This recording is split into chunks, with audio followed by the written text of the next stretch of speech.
The doctor's hand trembled as he slipped the note into my bag. "Run from your family now." I thought he'd made a mistake, a misplaced message, maybe for another patient.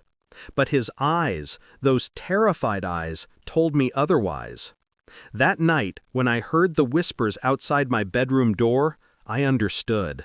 He had just saved my life. The past. It wasn't always poison and whispers. Once there was warmth. Once there was us. I met Zara on a rainy afternoon at the university library.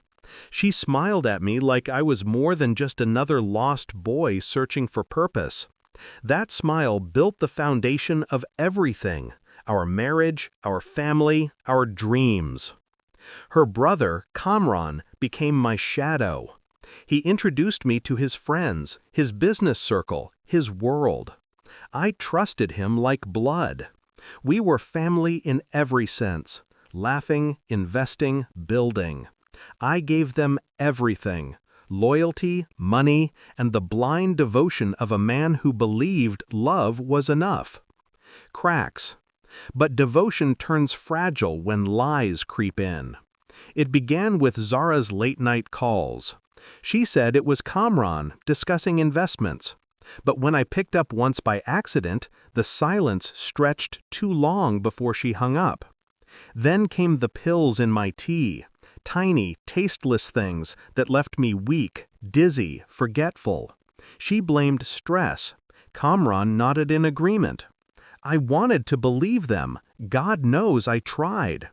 But the day I found Kamran's hand brushing Zara's waist in the kitchen, lingering just a moment too long, the air left my lungs. They froze when they saw me, then laughed it off.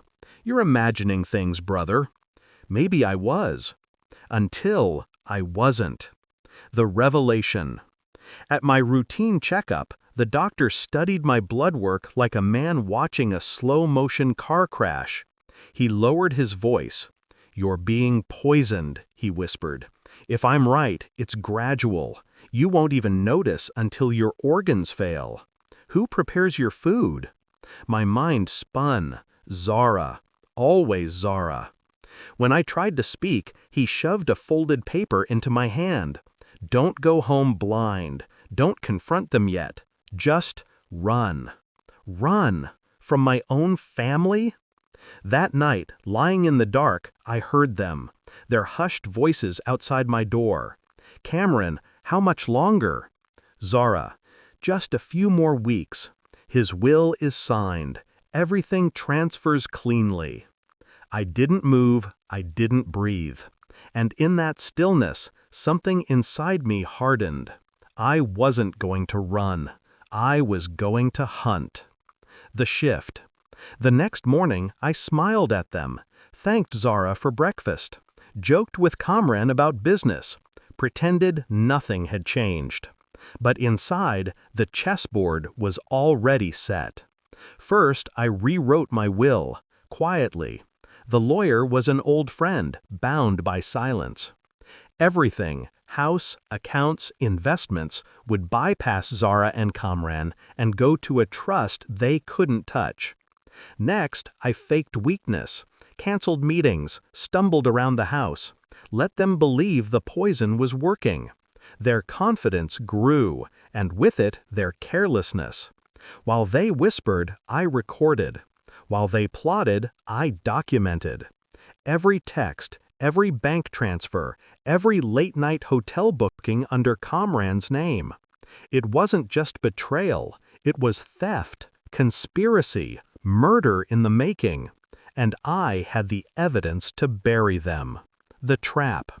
The night came when I set the stage. A family dinner. Just the three of us. Zara poured the wine. Kamran carved the meat. I raised my glass and smiled. "To family," I said. They drank. I didn't. Halfway through the meal, I excused myself and returned with a slim folder. I dropped it on the table. Photographs slid out. Kamran's hand on Zara's waist, hotel receipts, bank withdrawals. Audio transcripts followed. Their voices, clear as day, plotting my slow death. Zara's face drained of color. Kamran tried to laugh, but his hand shook too much to carry the sound. "You think you're clever," Kamran spat. "No," I said softly. "I think I'm alive. And that ruins your plan." The fall. The police had been listening the entire time. A small recorder hidden in my pocket transmitted every word. When the officers entered, Zara reached for me, tears spilling. "It's not true, he's twisting it." But the folder spoke louder than her cries. The poison in my bloodstream spoke louder than Kamran's denials. As they cuffed them both, Kamran's mask cracked. His calm arrogance bled into desperation. "You can't do this! We're family!" I leaned close, just enough for him to feel my breath. "No, you ended that the moment you touched her hand in my kitchen." The release. Now the house is quiet. Too quiet. Their absence is a hollow echo, but not an unwelcome one. People ask if I miss them, if I regret it. I don't. What I regret is the years I spent blind, feeding snakes in my own garden. But I learned something. Betrayal doesn't deserve forgiveness. It deserves precision. And justice, true justice, isn't loud. It's quiet, patient, final. I sip and destroy them instead.